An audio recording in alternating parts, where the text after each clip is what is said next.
هو الحبيب الذي ترجى شفاعته لكل هول من الأهوال مقتحم۔ آج یہ ہمارا 10واں سبق ہے۔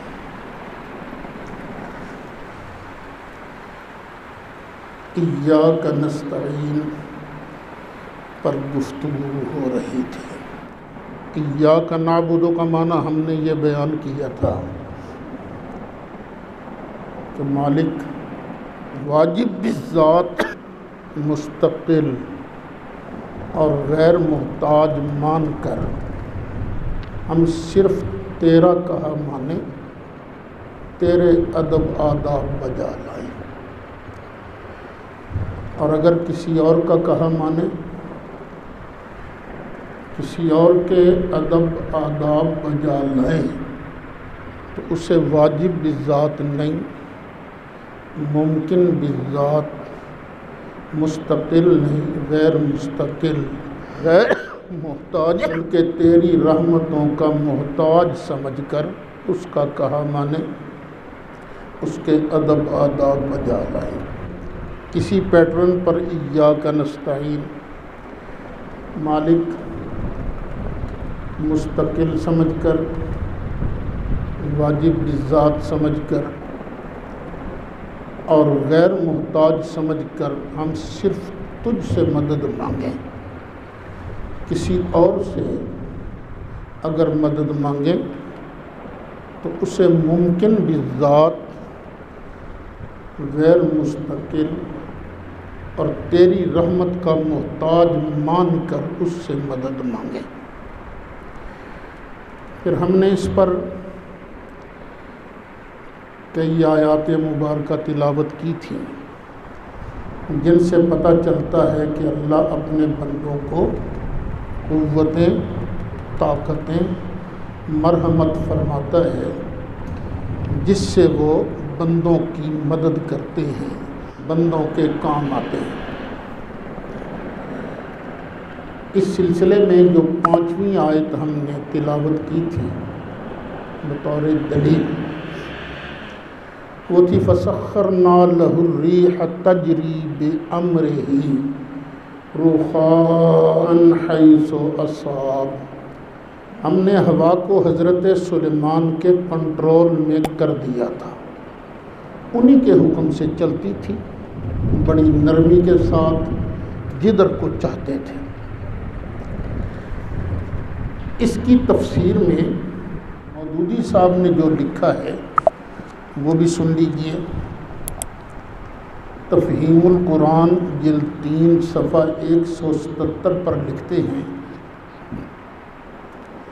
تاہم اگر ہوا پر حضرت سلیمان کو حکم چلانے کا بھی کوئی اقتدار دیا گیا ہو، جیسا کہ تجری بامرہ، اس کے حکم سے چلتی تھی کہ ظاہر الفاظ سے مترشح ہوتا ہے، تو یہ اللہ کی قدرت سے بعید نہیں۔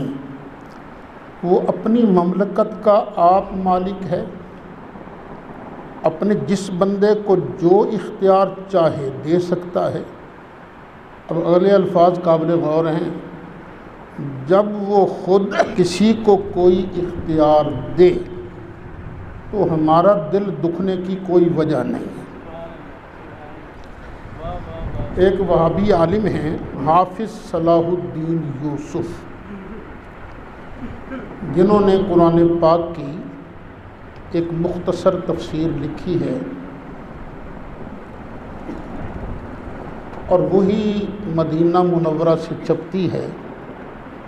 ہر حاجی کو جب وہ واپس آتا ہے اس کو وہ تفسیر سعودی حکومت کی طرف سے تحفتاً ملتی ہے۔ انہوں نے بھی جو کچھ لکھا ہے وہ بھی سن لیجئے۔ یعنی ہم نے سلیمان کی یہ دعا قبول کر لی، دعا مانگی تھی نا کہ یا اللہ مجھے ایسی بادشاہت دے جو کہ میرے بعد کسی کو نہ ملے، اور ایسی بادشاہی عطا کی جس میں ہوا بھی ان کے ماتحت تھی۔ یہاں ہوا کو نرمی سے چلنے والا بتایا ہے، جبکہ دوسرے مقام پر اسے تند و تیز کہا ہے۔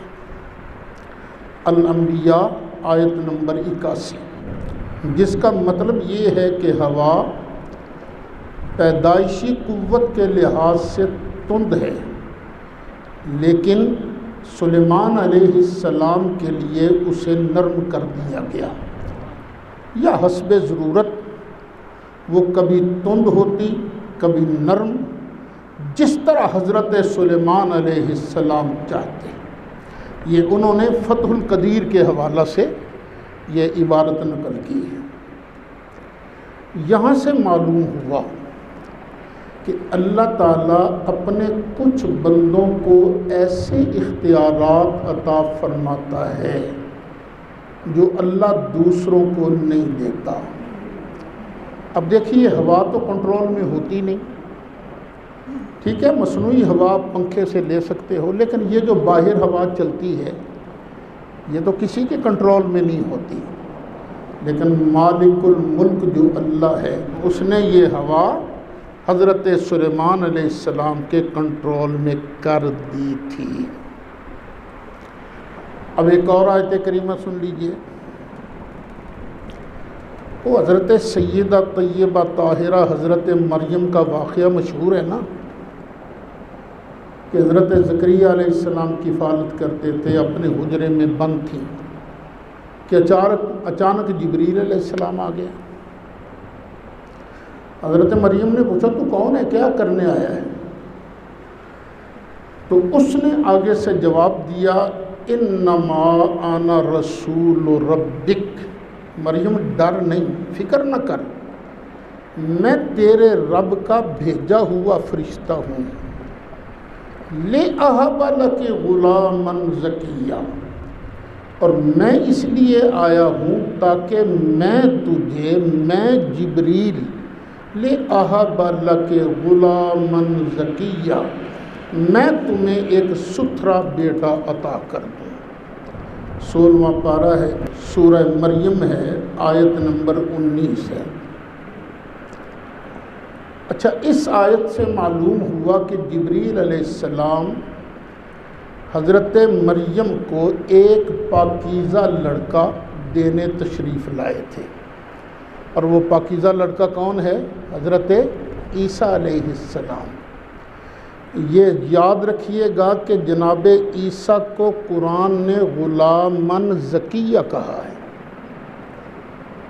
لیکن مرزا غلام احمد قادیانی کہتا ہے کہ جناب عیسیٰ کی کئی دادیاں اور کئی نانیاں بازاری عورتیں تھیں، کنجریاں تھیں، کنجریوں سے اپنے سر کی مالش کرایا کرتے تھے۔ ہم مرزا کی مانیں گے یا اللہ کی مانیں گے؟ اللہ کہتا ہے پاکیزہ صاف ستھرا بیٹا عطا کرنے آیا ہوں، یہ جبریل علیہ السلام نے کہا۔ اچھا، پھر جبریل علیہ السلام نے کیا کیا؟ تھوڑا سا دور تھے نا کھڑے حضرت مریم سے، بس یوں ہی کیا، حضرت مریم کی طرف منہ کر کے بس پھونک ہی ماری۔ تفسیر ابن جریر جلد 16 صفحہ 48، جبریل علیہ السلام کی پھونک کی وجہ سے حضرت عیسیٰ علیہ السلام سیدہ مریم کے بطن اقدس میں تشریف فرما ہو گئے۔ اب عادت کیا ہے؟ پھونک مارنے سے کبھی بیٹا ماں کے پیٹ میں نہیں آتا، صرف پھونک ہی مارتے رہو، شو شو شو کرتے رہو، کیا ماں کے پیٹ میں بیٹا آ جاتا ہے؟ نہیں، لیکن اللہ وحدہ لا شریک نے جبریل علیہ السلام کی پھونک میں اتنا اثر رکھ دیا تھا کہ بغیر کسی مرد کے ہاتھ لگانے کے مریم رضی اللہ تعالی عنہا یہ صرف نفخ جبریل کی وجہ سے ہی حاملہ ہو گئی۔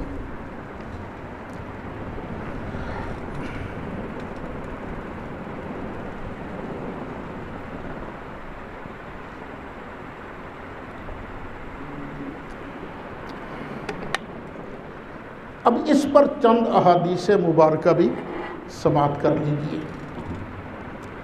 بڑی مشہور حدیثیں ہیں یہ، آپ نے اکثر علماء سے واعظ کے اندر حدیثیں سنی ہیں۔ حضرت سیدنا جابر رضی اللہ عنہ آپ فرماتے ہیں کہ حدیبیہ کے دن ہمارے پاس پانی ختم ہو گیا، ہم نے نبی کریم علیہ السلام کی بارگاہ میں عرض کی، تو نبی کریم علیہ السلام نے جو پانی کا پیالہ پڑا ہوا تھا نا، اس میں یوں کر کے اپنا ہاتھ مبارک رکھ دیا۔ ہاتھ مبارک رکھا تو ہوا کیا؟ فَجَعَلَ الْمَاءُ يَفُورُ مِن بَيْنِ أَصَابِعِهِ كَأَمْثَالِ الْعُيُونِ، نبی کریم علیہ السلام کے دست مبارک کی انگلیوں کے درمیان سے پانی اس طرح پھوٹا جس طرح کے چشمے پھوٹ پڑتے ہیں، چشمے پھوٹ پڑتے ہیں۔ یہ بخاری شریف ہے، جلد 2 ہے، صفحہ 598 ہے، باب غزوۃ الحدیبیہ، حدیث نمبر ہے 4152، مشکات شریف کا صفحہ ہے 532۔ اچھا، اب میری اور آپ کی عادت کیا ہے؟ پانی کا ہم ٹب لیں، کوئی برتن لیں، اس میں اپنا ہاتھ رکھ دیں، تو کیا یہ ہاتھ رکھنے سے پانی کا چشمہ پھوٹتا ہے؟ نہیں، سبب عادی نہیں یہ ہاتھ کے رکھنے سے پانی کا چشمہ پھوٹے، لیکن اللہ تعالیٰ نے اپنے محبوب علیہ السلام کو اتنی شان عطا کی تھی، آپ نے دست مبارک رکھا تو سرکار کے دست مبارک سے پانی کے چشمے پھوٹ پڑے۔ سیدی اعلیٰ حضرت نے اس کو یوں بھی بیان کیا ہے کہ انگلیاں ہیں فیض پر، ٹوٹے ہیں پیاسے جھوم کر، ندیاں پنجاب رحمت کی ہیں جاری واہ واہ۔ اچھا، حدیبیہ میں صرف یہی واقعہ پیش نہیں آیا، ایک اور واقعہ بھی پیش آیا تھا۔ حدیثوں میں ترتیب کا ذکر نہیں، لیکن مجھے یوں لگتا ہے کہ سرکار کے ہاتھ مبارک سے نکلنے والا پانی کا واقعہ یہ پہلے کا ہے۔ ظاہر ہے وہ پانی نے کتنی دیر تک کام آنا تھا، ختم ہونا تھا نا، پھر ختم ہو گیا پانی۔ اتنی دیر میں صحابہ کو نظر آ گیا کہ وہاں ایک کنواں بھی ہے، انہوں نے کنویں پر آ کر پانی کو دیکھا تو پانی نہیں تھا۔ حضرت سیدنا براء بن عازب رضی اللہ عنہ فرماتے ہیں کہ حدیبیہ میں ایک کنواں تھا جس کا پانی ختم ہو گیا تھا۔ نبی کریم علیہ السلام کنویں کی منڈیر پر تشریف لائے، پانی کا برتن منگوایا، وضو فرمایا، وضو کر کے سرکار نے اپنے دہنے اقدس کا پانی کلی مبارک آپ نے کنویں میں ڈالا، فرمایا تھوڑی دیر ٹھہر جاؤ۔ بس تھوڑی دیر کے بعد کنویں سے پانی نکلنا شروع ہو گیا، پانی نکلا۔ اس کے بعد سارے لشکر نے پانی پیا، اونٹوں گھوڑوں کو پلائے، اور حضرت براء بن عازب فرماتے ہیں واپسی تک ہم اسی کنویں سے پانی پیتے اور پلاتے رہے۔ یہ بھی بخاری شریف جلد 2 صفحہ 598، مشکات شریف صفحہ 532، باب غزوۃ الحدیبیہ، حدیث نمبر 4151۔ اب عادت کیا ہے؟ لوگ کہتے ہیں نا اسباب عادیہ کے تحت تو مدد مانگنا جائز ہے، ما تحت الاسباب کا یہ مطلب ہے۔ اور بھی عادت ہماری ہے تسی لکھ کروڑیاں کر کے پاؤ نہ خود کے اندر کدی پانی نکلے نہیں، لیکن سرکار کے لعاب دہن شریف سے، سرکار کے منہ سے نکلے ہوئے پانی میں اتنی برکت تھی کہ اللہ تعالیٰ نے کنویں کے اندر سے پانی کے ڈھیروں کے ڈھیر پیدا فرما دیا۔ ایک اور حدیث شریف بھی سن لیجیے۔ حضرت سیدنا عمران بن حسین رضی اللہ عنہ فرماتے ہیں ایک مرتبہ سفر میں ایک عورت کے 2 مشکیزیں تھے، اس پر سرکار نے کچھ پڑھ کے دم کر دیے، پھر سارے ساتھیوں کو کہا لو بھی ان مشکیزوں کا پانی پیو۔ سب ساتھیوں نے پانی پیا، برتن بھر لیے، لیکن اللہ کی شان ان مشکیزوں میں سے ایک قطرہ پانی کا کم نہ ہوا۔ یہ خلاصہ بیان کیا ہے، یہ بھی بخاری شریف ہے، جلد 1 ہے، صفحہ 49 ہے، کتاب التیمم کے اندر یہ حدیث موجود ہے۔ ایک اور حدیث شریف سن لیجیے۔ حضرت یزید بن ابی عبیدہ فرماتے ہیں کہ میں نے حضرت سلمہ بن اکوع کی پنڈلی میں چوٹ کا نشان دیکھا۔ میں نے پوچھا ابو مسلم یہ کیسی چوٹ ہے؟ تو انہوں نے جواب دیا کہ یہ چوٹ مجھے خیبر کے دن لگی تھی، جس کی وجہ سے لوگوں نے یہاں تک کہہ دیا کہ سلمہ کا انتقال ہو گیا، اتنی شدید چوٹ تھی۔ فَأَتَيْتُ النَّبِيَّ صلی اللہ علیہ وسلم، پھر میں نبی کریم علیہ السلام کی بارگاہ میں حاضر ہوا۔ فَنَفَسَ فِيهِ 3 نَفَسَاتٍ، پھر سرکار نے 3 مرتبہ میری چوٹ والی نشان پر دم فرمایا، پھونک ماری۔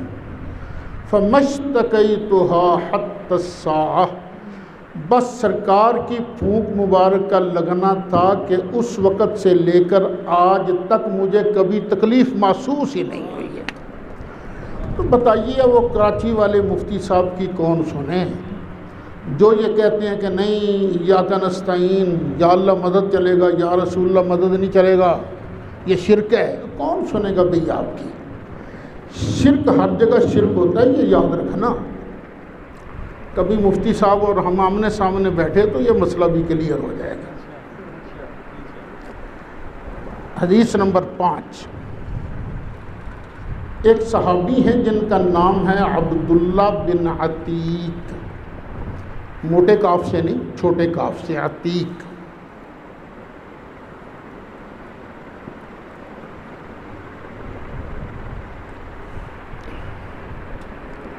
وہ فرماتے ہیں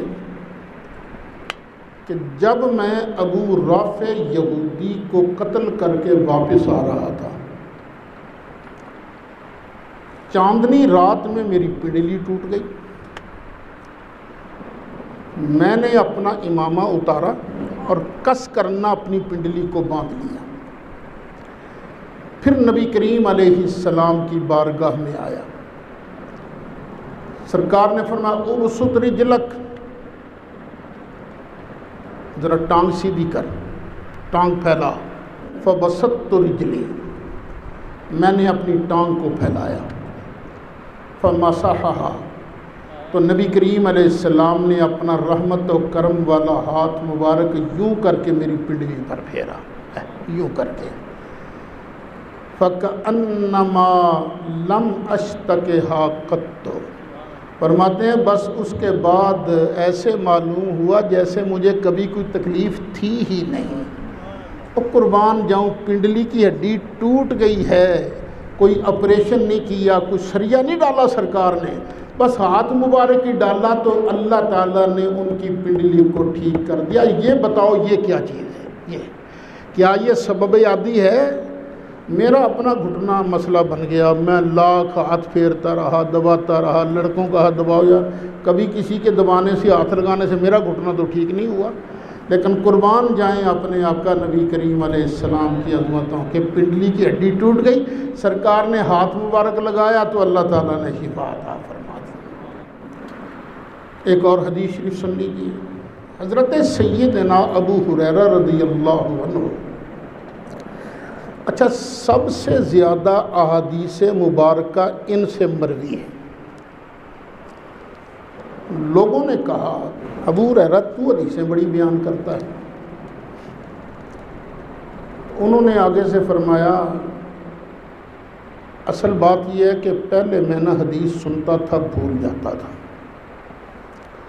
پھر ایک دن میں نبی کریم علیہ السلام کی بارگاہ میں حاضر ہوا، میں نے عرض کیا کہ میں آپ سے حدیثیں بڑی سنتا ہوں لیکن بھول جاتا ہوں۔ تو سرکار نے فرمایا ابسط رداءک، چل اپنی چادر پھیلا۔ میں نے چادر پھیلا دی۔ سرکار نے پتہ کیا کیا؟ یوں ہاتھ لیا، ہاتھ مبارک کو یوں کر کے نا، یوں حضرت ابو ہریرہ کی چادر میں ڈال دیا۔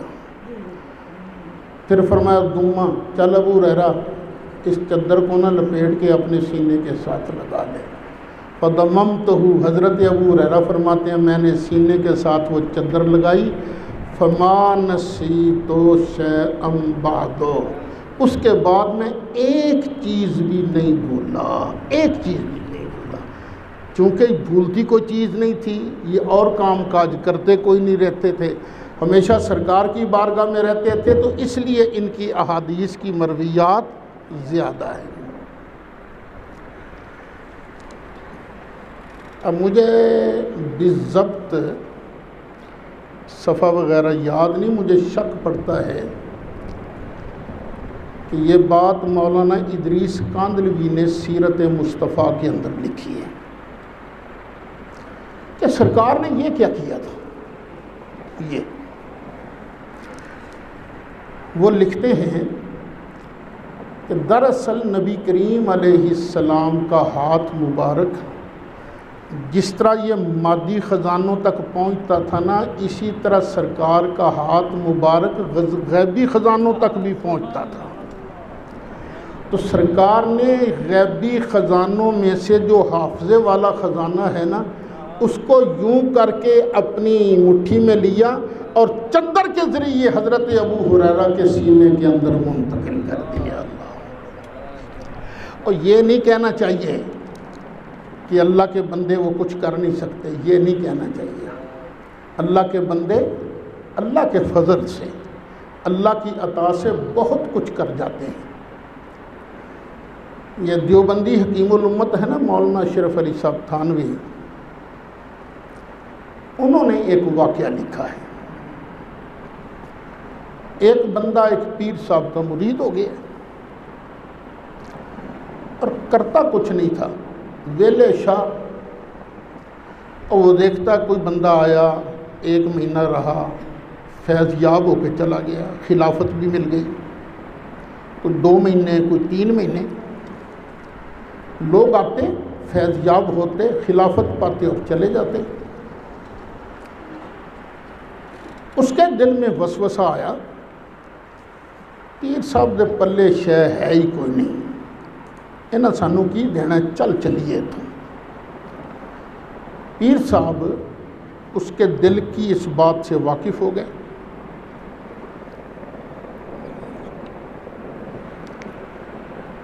پیر صاحب نے فرمایا کوئی بات سن،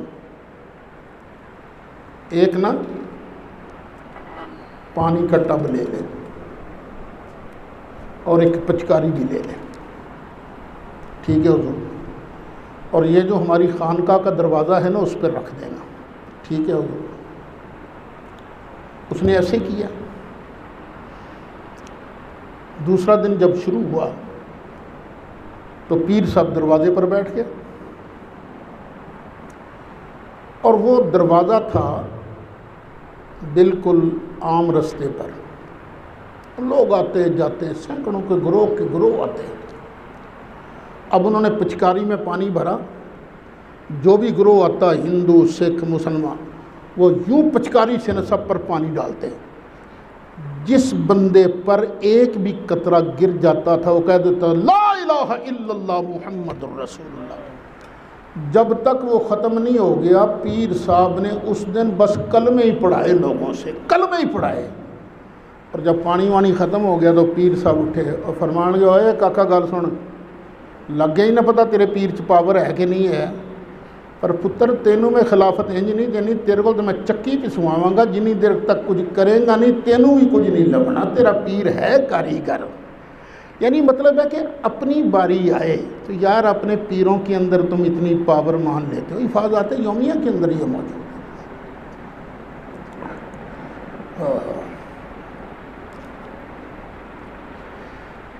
اس موضوع پر کہ اللہ تعالیٰ نے اپنے محبوب علیہ السلام کو کتنی پاوریں دی ہیں، ابا جی قبلہ کی بڑی شاندار کتاب ہے البرہان، اس کا مطالعہ آپ کریں گے تو آپ پر بہت سی احادیث اور بھی روشن ہو جائیں گی۔ سرکار کی آنکھ مبارک کا کمال، سرکار کے ہاتھ مبارک کا کمال، سرکار کے پسینہ مبارکہ کا کمال، وہ سارے بڑی شاندار کتاب ہے۔ تو اللہ تعالیٰ مطالعہ کی توفیق دے، جس کے پاس نہ ہو اس کو مل بھی سکتی ہے کتاب، مجھے بتا دیجیے گا تو میں منگوا کے انشاءاللہ آپ کی خدمت میں پیش کر دوں۔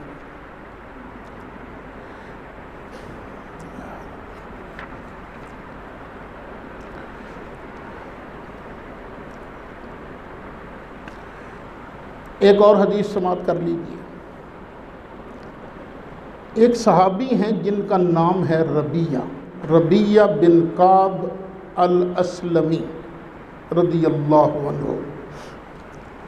وہ فرماتے ہیں میں رات کو سرکار کی نوکری کرتا تھا،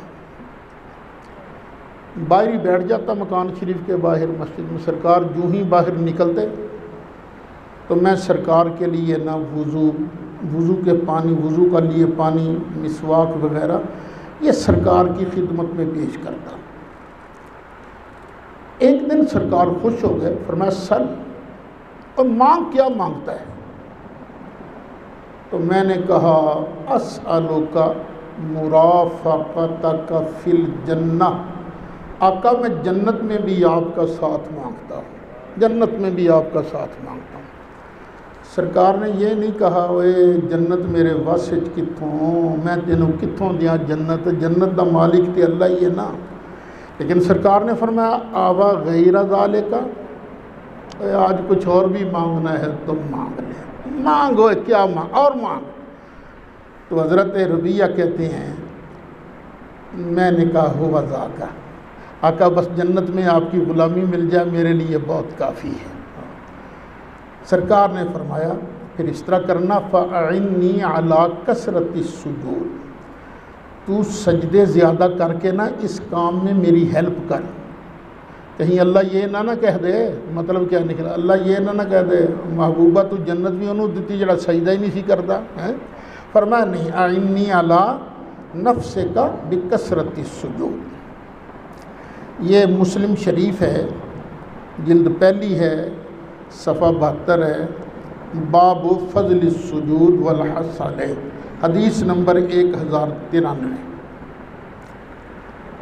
ایک بزرگ گزرے ہیں دہلی کے، جن کا نام ہے حضرت شاہ عبدالحق محدث دہلوی رحمۃ اللہ علیہ۔ ہندوستان میں سب سے پہلے علم حدیث لے کر یہ تشریف لائے۔ تھانوی صاحب نے لکھا ہے کسی جگہ افادات کے اندر، یہ پہلے رہتے تھے مدینہ شریف۔ ایک دن سرکار خواب میں تشریف لائے، فرمایا عبدالحق ہندوستان کے شہر دلی چلا جا اور وہاں جا کے میرے دین کی خدمت کر۔ حضرت شاہ عبدالحق صاحب اٹھے، خوش بڑے کہ واہ آج تو سرکار نے کرم کر دیا، زیارت بخشی۔ لیکن دل میں ایک احساس بھی تھا کہ ہائے اب مجھ سے مدینہ شریف چھوٹ جائے گا، یہ احساس بھی تھا۔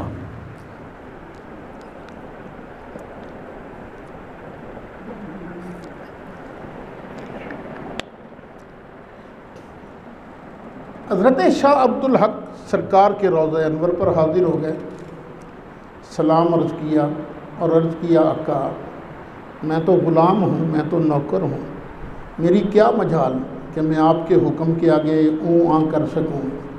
لیکن آقا غلاموں کو، نوکروں کو بھی ریکویسٹ کرنے کی ضرورت تو رہتی ہے نا، ان کو تو حق ہوتا ہے، ریکویسٹ کر سکتے ہیں۔ آقا مجھے مہربانی فرمائیے یہیں رہنے دیجیے، کیونکہ جب یہاں کوئی تکلیف ہوتی ہے، دل پریشان ہوتا ہے، آپ کی بارگاہ میں حاضر ہو جاتے ہیں، سکون مل جاتا ہے۔ عرض کر کے واپس آ گئے۔ رات کو پھر سرکار خواب میں تشریف لائے اور سرکار نے فرمایا عبدالحق جیسے ہم کہتے ہیں ویسے کر، چلا جا، یہاں تو ہمارے روضے کی زیارت کرتا ہے، وہاں ہم تجھے خود زیارت کرایا کریں گے۔ اور ساتھ ہی فرمایا وہاں جو درویش ہیں نا ان سے رابطہ رکھنا۔ اب شاہ صاحب آ گئے دہلی میں، اب یہاں ان کو روز سرکار کی بارگاہ کی حاضری نصیب ہونے لگی۔ وہ حاضری کیسے ہوتی تھی؟ وہ حاضری ایسی ہوتی تھی کہ ایک وقت مقرر کر لیا حضرت شاہ صاحب نے، اور اب وہاں مراقب ہو گئے، پوری توجہ اب سرکار کی طرف۔ تو جب وہ ایسی حالت میں بندہ مراقب ہوتا ہے تو پھر اپنے آپ میں نہیں رہتا، غائب ہو جاتا ہے۔ اسے کہتے ہیں مقام غیبت، غیبت نہیں، مقام غیبت۔ تھانوی صاحب لکھتے ہیں کہ ان کو روز سرکار کی بارگاہ کی حاضری نصیب ہوتی تھی، یہ شاہ عبدالحق صاحب۔ وہ سرکار نے یہ بھی فرمایا تھا نا کہ وہ درویشوں سے رابطہ رکھنا۔ پتہ چلا کہ جنگل میں نا کوئی بڑا پہنچا درویش ہے، شاہ صاحب چلے گئے۔ وہاں جب پہنچے تو مریدوں کا جمگھٹا تو تھا۔ اس فقیر نے دیکھتے ہی شاہ صاحب کو کہا، آ گیا بھئی عبدالحق بھی آ گیا جے، آئیتے عبدالحق بھی آ گیا ہے۔ اور تھا وہ بھنگی، وہ نہیں بھنگ پینے والے، وہ کیا نشہ کرنے والے، بھنگ پینے والے۔ اس نے کہا لاؤ عبدالحق کے لیے بھی پیالہ۔ جب پیالہ آیا تو شاہ صاحب نے کہا میں تو نہیں پیتا۔ اس نے کہا کیوں نہیں پیتے تم؟ انہوں نے مجھے نبی کریم علیہ السلام نے منع کیا ہے۔ وہ کہیں گا پی لے وگرنہ اچھا نہیں ہوگا۔ اس نے کہا فقیر بابا، جو سرکار کے کہنے پر چلتے ہیں نا ان کے ساتھ پھر برا نہیں ہوتا۔ کہنے گا اچھا یہ بات ہے، اب سرکار کی بارگاہ کی حاضری دے کے دیکھ، میں تینوں وڑن نہیں دینا ہوتے۔ اللہ اکبر، کوئی وہاں کچا صوفی ہوتا تو مار کھا جاتا نا۔ اس کو کیسے پتہ چلا کہ مجھے سرکار کی بارگاہ کی حاضری نصیب ہوتی ہے؟ تو شاہ صاحب نے کہا دیکھ فقیرہ، میں نے حاضری دینی ہے تو فرما بردار بن کر، نافرمان بن کے میں نے نہیں حاضری دینی۔ سرکار نے ہر نشے والی چیز کو حرام قرار دیا۔ یہ تھانوی صاحب لکھ رہے ہیں سارا کچھ۔ اس نے کہا جاؤ، پھر شاہ صاحب آ گئے۔ رات کو جب حضوری کے مقام پر پہنچے تو وہاں حالت غیبت میں بھی یہ فقیر بابا ڈانگ پکڑ کے نا دروازے پر کھڑا تھا۔ کہنے لگا عبدالحق پیویں گا تے اندر جائے گا۔ فرمایا میں بھی تینوں آکھیا سی کہ میں فرما بردار ہو کے حاضری دینی ہے، نافرمان ہو کے حاضری نہیں دینی۔ کہنے لگا جا پھر۔ شاہ صاحب آ گئے، اور دوسرے دن پھر چلے گئے اسی کے پاس۔ اس نے دیکھتے ہی کہا کیوں عبدالحق میں تینوں کیا نہیں سی پی تے تاں جان دیاں گا۔ فرمایا میں تینوں کیا نہیں سی، میں نہیں سی تینوں کیا کہ میں فرما بردار بن کے حاضری دینی ہے۔ انہیں کیا پچھتائیں گا؟ میں جڑا سونے دے آکھے لگتے ہیں پچھتاندے نہیں۔ اچھا 3 دن تک ایسے ہی ہو۔ اب تیسرے دن اندر سرکار فرما رہے ہیں اوے میرا عبدالحق نہیں آیا۔ وہاں جو خدمت پر مامور تھے انہوں نے عرض کی آقا تو باہر وہ جو ہے نا پنگی پیر وہ کھڑا ہے اور عبدالحق کو کہتا ہے پہلے بھنگ کا پیالہ پی پھر تجھے اندر جانے دوں گا، اور عبدالحق کہتا ہے نہیں مجھے میرے آقا نے منع کیا، میں تو نہیں پیوں گا۔ سرکار جلال میں آ گئے، فرمایا ہے وہ کتا میرے عبدالحق کو روکتا ہے؟ اللہ اکبر۔ سرکار نے فرمایا، شاہ صاحب حاضر ہوئے، فرمایا عبدالحق تیرا امتحان تھا تو کامیاب ہو گیا۔ جب چوتھے دن نا شاہ صاحب پھر اسے پیر والی تو سارے مرید مسوسے جے کھلوتے او تہاڈا پیر کتھے ہے؟ جی آج تو سرکار باہر ہی نہیں آئے۔ دیکھو اندر جا کے دیکھو، دیکھو تلاش کرو اس کو۔ تلاش کیا تو مکان سارا خالی تھا، کچھ ہے ہی نہیں تھا۔ پوچھا کوئی چیز تو اندر سے نہیں نکلی؟ جی ایک کتا نکلا تھا۔ فرمایا وہی تہاڈا پیر سی۔ ساری بات سنائی۔ تھانوی صاحب لکھتے ہیں پھر ان سب نے اس پیر کی بیعت توڑی اور شاہ صاحب کے ہاتھ پر بیعت ہوئے۔ یہ اتنا بڑا آدمی ہے شاہ عبد الحق محدث دہلوی، جن کی بات کو مشہور غیر مقلد عالم نواب صدیق حسن خان بھوپالی نے مسک الختام کے اندر بھی نقل کیا ہے۔ اسی بات کو سرکار نے کیا فرمایا تھا؟ سل۔ حضرت ربیہ سے کیا کہا تھا؟ سل، مانگ۔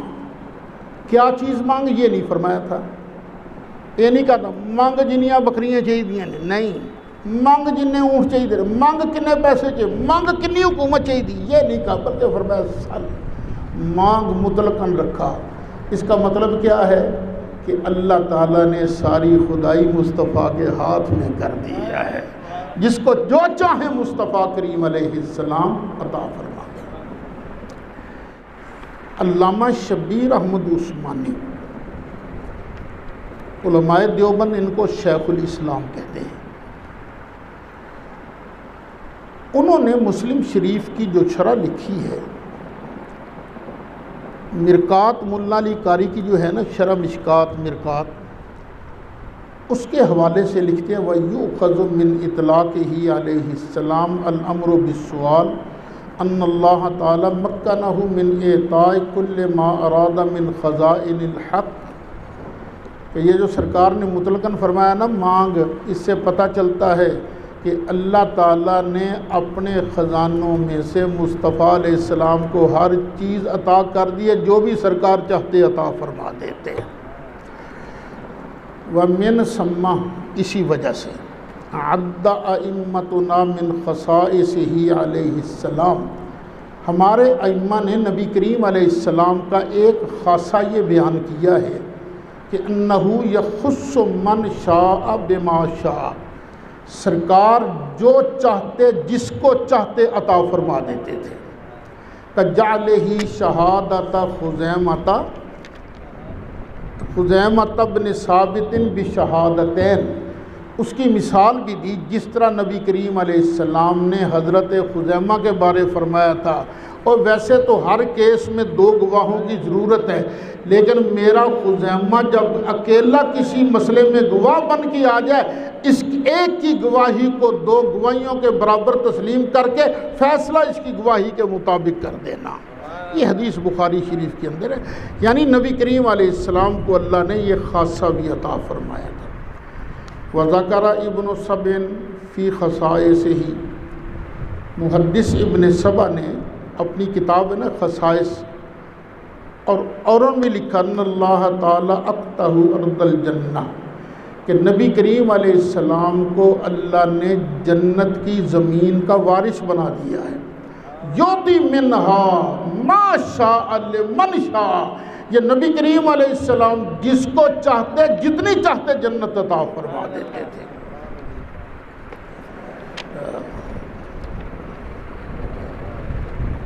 تجھ سے اور جنت سے کیا مطلب اے نجدی دور ہو، تجھ سے اور جنت سے کیا مطلب اے نجدی دور ہو، تجھ سے اور جنت سے کیا مطلب اے نجدی دور ہو، ہم رسول اللہ کے جنت رسول اللہ کی، ہم رسول اللہ کے جنت رسول اللہ کی۔ اچھا، جب ہم قرآن و سنت کے دلائل کے انبار لگا دیتے ہیں، وہ لوگ جو پہلے ایک تقسیم کرتے تھے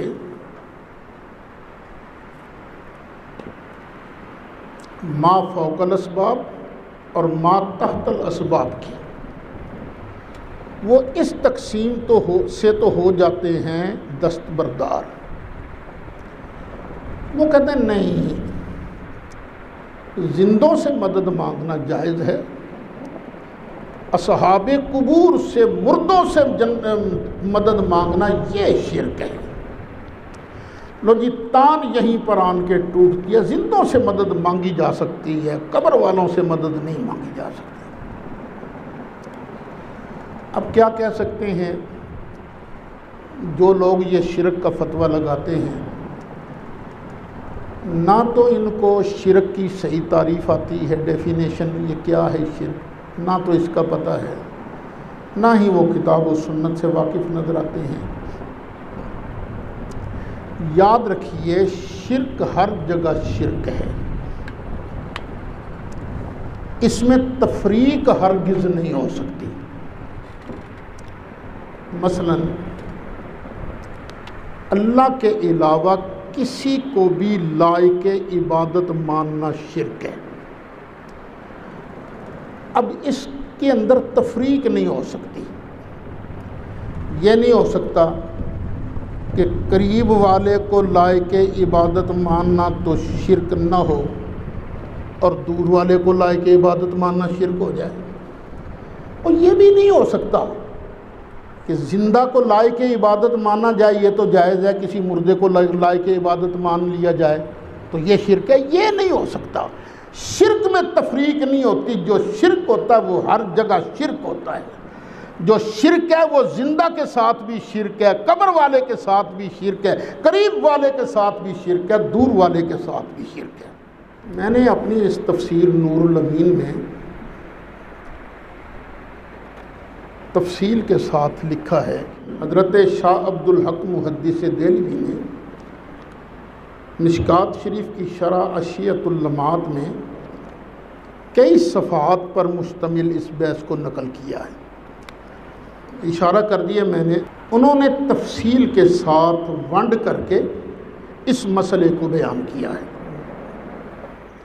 اس کے ساتھ ہی علامہ وحید الزمان نے اپنی کتاب ہدیۃ المہدی کے صفحہ 12 سے لے کر 49 تک، کتنے صفحے بن گئے یہ؟ 27 کہ 37 صفحوں پر مشتمل شرک پر تفصیلی بحث کی ہے۔ وہ ساری کی ساری قابل مطالعہ ہے، اگرچہ کسی نہ کسی جگہ پر وحید الزمان سے اختلاف بھی ہو سکتا ہے، لیکن جو مرکزی نقطہ ہے نا شرک کا، انہوں نے بڑے اچھے طریقے سے سمجھایا ہے۔ میں بات کو مختصر کرتے ہوئے آگے چلتا ہوں۔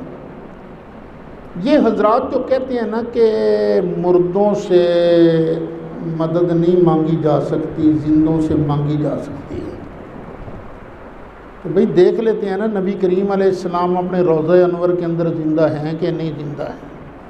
اگر زندہ ہیں تو مدد مانگی جا سکتی ہے، اگر زندہ نہیں تو مدد بھی نہیں مانگی جا سکتی۔ پھر یہ بھی دیکھ لیں، جب ہم کوئی مدد مانگتا ہے تو پتہ بھی چلتا ہے سرکار کو کہ نہیں، کیا وہ امت کے اعمال پر حاضر ناظر ہیں کہ نہیں، پتہ چلتا ہے کہ نہیں۔ اگر ثابت ہو جائے سرکار زندہ بھی ہیں اور فریادی جو ہے فریاد کرنے والا، اس کی فریاد کو سرکار سنتے بھی ہیں، آگاہ بھی ہیں، تو پھر سرکار کی بارگاہ سے مدد مانگنا بھی جائز ہے۔ مدد مانگنا شرک کیسے ہو جائے گا؟ میں نے جن بزرگوں کا نام لیا، حضرت شاہ عبد الحق محدث دہلوی، وہ فرماتے ہیں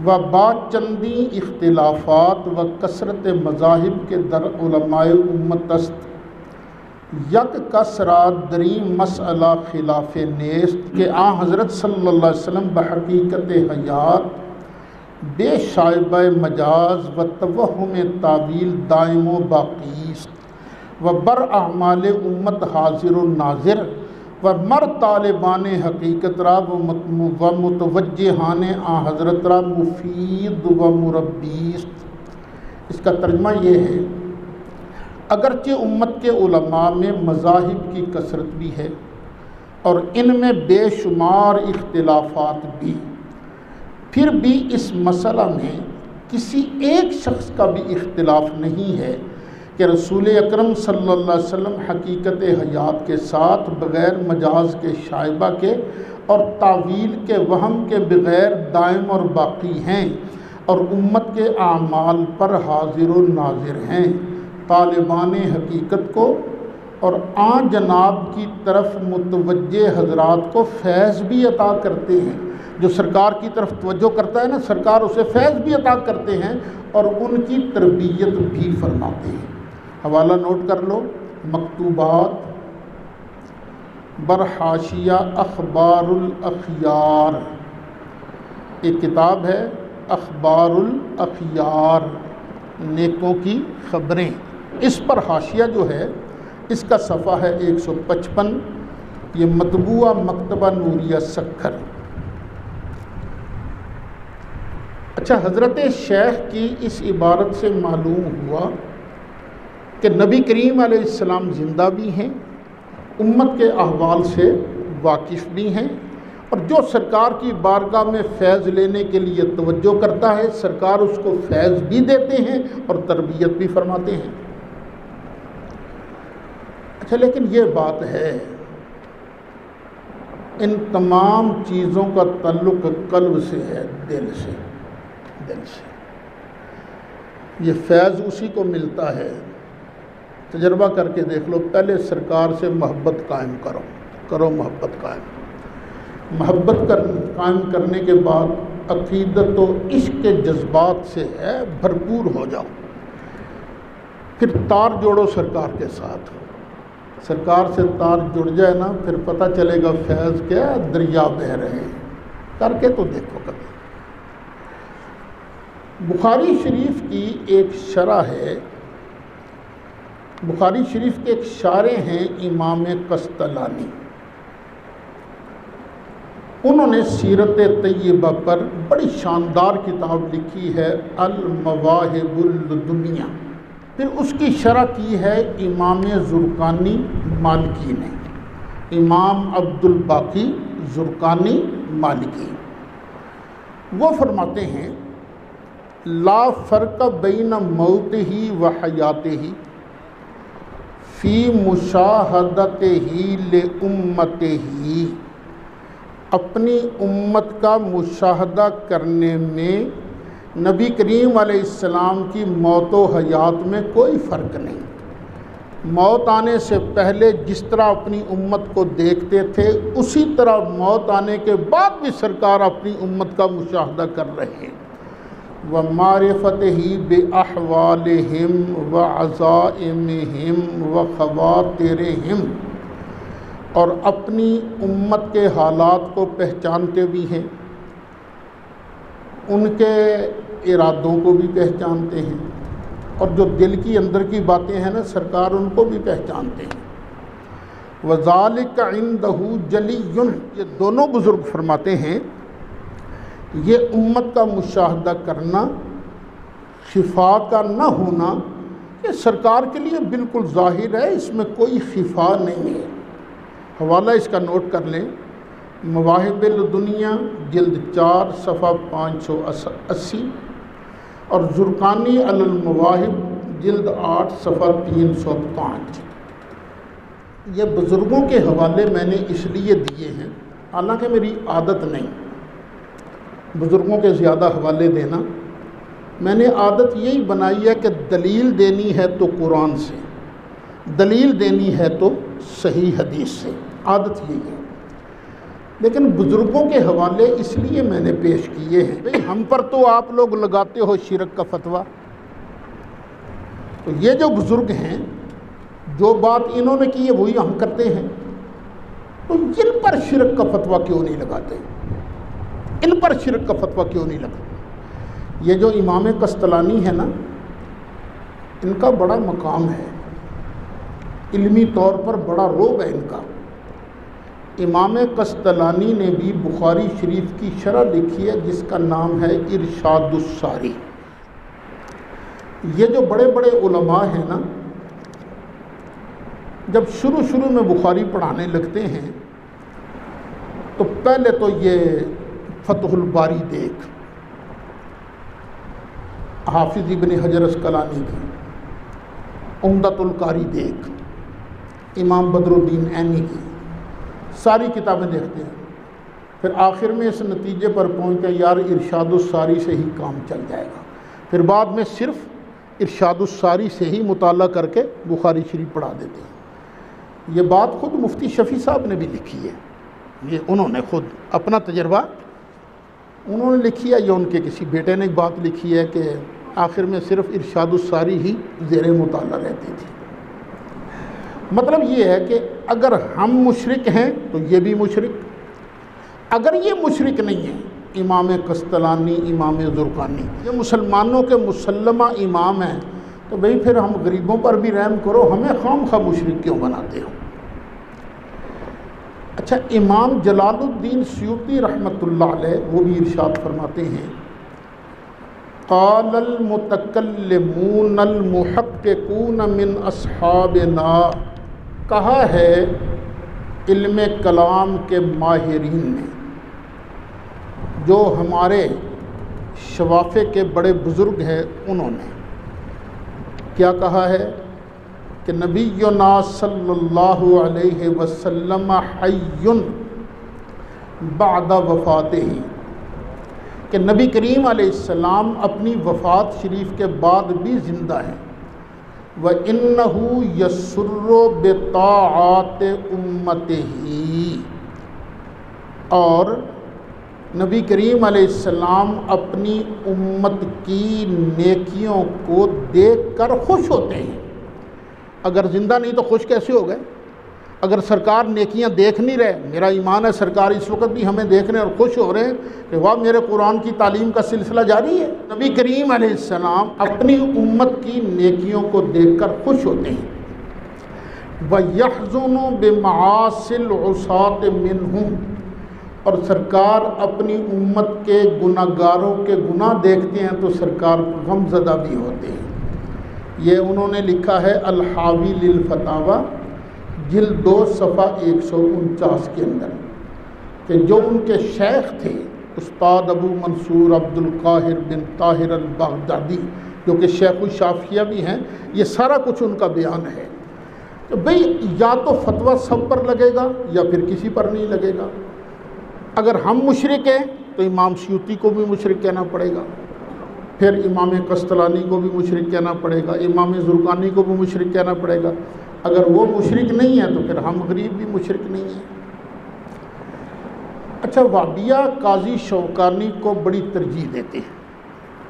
قاضی شوکانی وہابیوں کے امام ہیں، انہوں نے بھی اپنی کتاب میں لکھا وَقَدْ ذَهَبَ جَمَاعَةٌ من المحققین الی ان رسول اللہ صلی اللہ علیہ وسلم حی بعد وفاتہ، ہماری جماعت کے محققین اس طرف گئے ہیں کہ بے شک نبی کریم علیہ السلام اپنی وفات شریف کے بعد زندہ بھی ہیں، وَأَنَّهُ يَسُرُّ بِطَاعَاتِ أُمَّتِهِ، اور اپنی امت کی نیکیوں پر سرکار خوش بھی ہوتے ہیں۔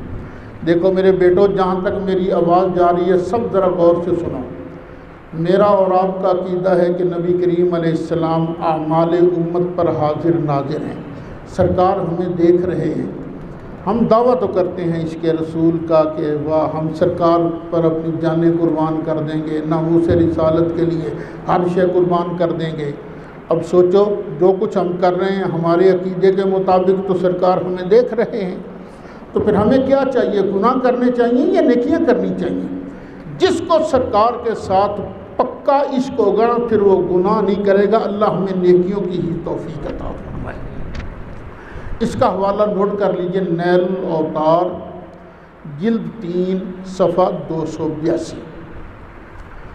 پھر صرف قاضی شوکانی نہیں بلکہ ایک اور وہابی عالم ہیں جن کا نام ہے شمس الحق عظیم آبادی۔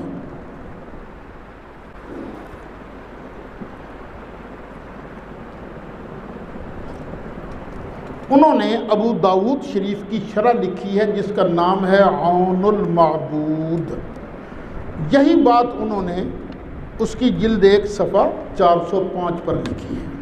خلاصہ یہ ہے کہ سرکار کو زندہ مانتے ہیں، اور جب طے ہو گیا کہ زندہ سے مدد مانگنی جائز ہے تو پھر سرکار سے بھی مدد مانگنی جائز ہے۔ مولاي صل وسلم دائما أبدا على حبيبك خير الخلق كلهم يا رب بالمصطفى بلغ مقاصدنا فاغفر لنا ما مضى يا واسع الكرم يا رب جمعا طلبنا منك مغفرة وحسن خاتمة يا مبدئ النعم. صلی اللہ تعالی